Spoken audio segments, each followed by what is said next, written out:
السلام عليكم، انا رحمه ناجي. رجعت لكم فيديو جديد ووصفه جديده. النهارده هعمل معاكم البسله بطريقتي المعتمده اللي ما بعملش غيرها. يلا بينا نشوف الوصفه.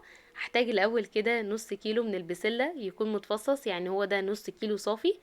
وبعد كده غسلته كويس وسبته يتصفى خالص من الميه. وبعد كده جبت بصلايه وسط كده متقطعه صغير، وكمان 4 جزرات متقطعين صغير زي ما انتوا شايفين. طبعا احنا بنقطع الخضار هنا صغير عشان المعلقه يبقى فيها كل انواع الخضار. وكمان 3 بطاطسات كده متقطعين برضو مربعات صغيرة، ونقعاهم في مية زي ما انتوا شايفين كده عشان خاطر ما تسودش معايا البطاطس. واحتجت كمان كيلو لحمة ملبسة. اللحمة هنا عندي ملبسة عشان انا بحبها ملبسة، بتدي طعم حلو للطبيخ. واحتجت نص شفشق كده من عصير الطماطم. حطيت كده في الحلة شوية زيت مع معلقة سمنة، ونزلت عليهم بالبصلاية كده هشوحها تشويحة كده لغاية ما تبدل معايا، بس مش عايزاها تتحمر خالص. المهم اللي هي تدبل كده وتطلع ريحتها. هنزل بقى باللحمة بتاعتي على البصل كده هوت على اتجاه كده واحد عشان خاطر تاخد لون من الجنبين. وبعد كده قلبتها على الجنب التاني. بعدين بقى احط التوابل دي عليها، احط عليها معلقة صغيرة كده من الفلفل الاسود تكون ممسوحة، وحطيت كمان نص معلقة صغيرة من البابريكا، وحطيت كمان رشة كده من الحبهان. وقلبتها كويس جدا. طبعا البابريكا هنا اختياري، ممكن تحطوا مكانها معلقة كده من معجون صلصة الطماطم.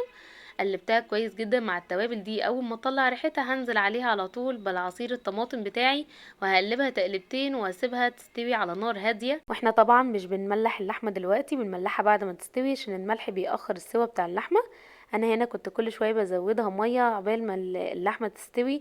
انا اللحمه كانت عندي عجوزه شويه، فكنت كل شويه بزودها ميه. ممكن اللحمه بتاعتكم ما تحتاجش ميه خالص وتستوي بسرعه. انا هنا كنت بجربها كانت استوت معايا خلاص. هزودها بقى بمعلقه صغيره كده من مرقه اللحمه الفوريه، وحطيت كمان معلقه صغيره ممسوحه كده من الملح. طبعا الملح هنا على حسب الرغبه، تقدروا تحطوا الدوق اللي انتوا عايزينه. حطيت كده بقى البسله وحطيت كمان الجزر عشان خاطر دولت بياخدوا سوا اكتر من البطاطس. قلبتهم كده وزودت عليهم شويه ميه وسبتها تستوي على مهلها خالص. وبعد شوية كده فتحت الغطا وقلت اجرب بقى البسلة معايا استوت ولا لا. اخدت بسلة كده واحدة وهرستها كده بالمعلقة. لو القشرة عندكم قاسية شوية بس هي طرية من جوه كده يبقى استوت 80%. هنزل بقى بكمية البطاطس اللي عندي بعد ما صفيتها من المية خالص، وهقلبها وهسيبها برضو تستوي معايا. وكده بقى بعد ما البطاطس استوت معايا خلاص باخد واحدة بطاطساية كده وهرسها بالمعلقة. لو لقيتها اتهرست معايا كده بكل سهولة اعرف خلاص البطاطس استوت. وكده كانت جاهزة معايا 100%، وكانت طعمها في منتهى الجمال. تقدروا تجربوها وتقولولي ايه رأيكم. وطبعا زي ما احنا متعودين هسيب لكم كل المكونات تحت في الديسكريبشن بوكس. واشوفكم المرة الجاية على خير وبألف هنا يا رب على قلوبكم.